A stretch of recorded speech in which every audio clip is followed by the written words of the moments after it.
VTG set entrance test దీని యొక్క online application అనేది ఎక్స్టెండ్ చేయడం జరిగింది. ఇది జనవరి 20 వరకు పొడిగింపు అనేది జరిగింది.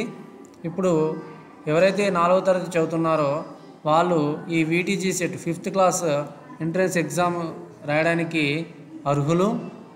దానికి కావాల్సిన ఆన్లైన్కి కావాల్సిన 4th క్లాస్ స్టడీ సర్టిఫికేట్స్ తీసుకోవాలి. ఇప్పుడు చదువుతున్న స్కూల్ నుండి స్టడీ సర్టిఫికేట్ అనేది తీసుకోవాలి, అదొకటి అప్లోడ్ చేయాలి.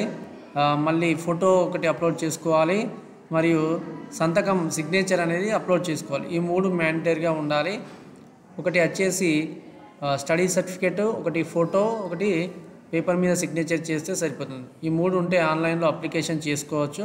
క్యాస్ట్ ఇన్కమ్ వచ్చేసి మనకు సీట్ వచ్చిన తర్వాత కూడా మనము అప్పుడు సబ్మిషన్ చేయొచ్చు. మనకు సీట్ వచ్చిన తర్వాత మనం ఆ టైం వరకు మనం చేసుకోవచ్చు. సో ఇక్కడైతే ఆన్లైన్ పేమెంట్ వచ్చేసి 100 రూపీస్ ఉంటుంది. ఫస్ట్ ఇక్కడ ఈ tgset.cgg.government.in అనే వెబ్సైట్ ద్వారా మనము లాగిన్ కావచ్చు, మనం కూడా అప్లై చేసుకోవచ్చు. ఈ విధంగా అప్లై అయిన తర్వాత ఈ విధంగా ఓపెన్ అవుతుంది. ఎంటర్ చేసిన తర్వాత ఆన్లైన్ పేమెంట్ అని క్లిక్ చేసి ఒక పాపప్ విండో ఓపెన్ అవుతుంది. ఇక్కడ సెలెక్ట్ డిస్ట్రిక్ట్ ఇవన్నీ సెలెక్ట్ చేసుకోవాలి. ఇక్కడ candidate surname, name, boy or girl, select caste, parents mobile number, do you belong to Telangana state, yes, studying class 4th in year 2023-24 ఇప్పుడు చదువుతున్నారా లేదా, నో, ఎస్ పెట్టేసేయాలి. ఇక్కడ పేరెంట్ ఇన్కమ్ వచ్చేసి 2 lakhs 1.5 lakhs కంటే తక్కువ ఉండేటట్టు ఉంటే ఎస్ పెట్టేసేయండి.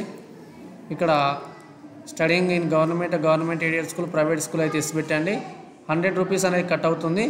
ఇది కంప్లీట్ అయిన తర్వాత ఇక్కడ దీన్ని ఐ డిక్లరేషన్ దగ్గర క్లిక్ చేసేసి సబ్మిట్ చేసుకోవాలి. ఇది కంప్లీట్ అయిన తర్వాత మళ్ళీ కంటిన్యూ ఉండదండి. ఇది కంప్లీట్ చేసుకున్న తర్వాత మళ్ళీ ఆన్లైన్ అప్లికేషన్ దగ్గరికి వెళ్ళాలి. మళ్ళీ ఇంకో విండో ఓపెన్ అవుతుంది. ఇందులో వచ్చేసి ఇంతకుముందు ఒక నంబర్ వస్తుంది, ఆ జనరల్ నంబర్ ఎంటర్ చేసేయాలి. డేట్ ఆఫ్ పేమెంట్ ఆ డేట్ ఎంటర్ చేయాలి, ఎప్పుడు పేమెంట్ చేశారనేది. డేట్ ఆఫ్ బర్త్ ఎంటర్ చేసుకొని ఇక్కడ సిగ్నేచర్ అండ్ ఫోటో, ఇక్కడ ఫోటో వచ్చేసి ఏ విధంగా ఉండాలనేది ఇక్కడ ఉంది. ఫోటో అండ్ సిగ్నేచర్ కలిపి ఇక్కడ మనము చూజ్ చేసుకోవాలి. అంటే మనం ఫోటో దిగి మనం ఇందులో అప్లోడ్ చేసుకోవాలి. అప్లోడ్ చేసుకున్న తర్వాత ఇక్కడ డిక్లరేషన్ మీద క్లిక్ చేసి ఈ విధంగా అప్లోడ్ చేసుకోవాలి. అప్లోడ్ చేసుకున్న తర్వాత ఇక్కడ డిక్లరేషన్ దగ్గర క్లిక్ చేసి ఇమేజ్ వెరిఫికేషన్ అని క్లిక్ చేసి నెక్స్ట్ క్లిక్ చేస్తే ప్రాసెస్ అనేది మనకు ఇంకేమన్నా ఉంటే ఫిలప్ చేసేసి మనము సబ్మిట్ చేసుకోవాలి. ఇది 20 వరకు ఉన్నది. ఇది SC ST BC వెల్ఫేర్ అందరికీ యూజ్ అవుతుంది. అందరి పిల్లలకి SC ST BC పిల్లలకి అందరికీ యూజ్ అవుతుంది. ఎందుకంటే social welfare, tribal welfare, BC welfare and ఇంకేంటి మనకు వచ్చేసి రెసిడెన్షియల్ స్కూల్స్ అన్నిటికీ వర్తిస్తుంది. సో ఇది కామన్ టెస్ట్ కాబట్టి కామన్ అడ్మిషన్ ఎంట్రన్స్ టెస్ట్ కాబట్టి అందరూ యూజ్ చేసుకోవాలి. మైనారిటీకి సపరేట్గా ఉంటుంది. ఓకే, షేర్ చేయండి. ఈ ఎక్స్టెండ్ అయిన ఇన్ఫర్మేషన్ చాలామందికి తెలియదు.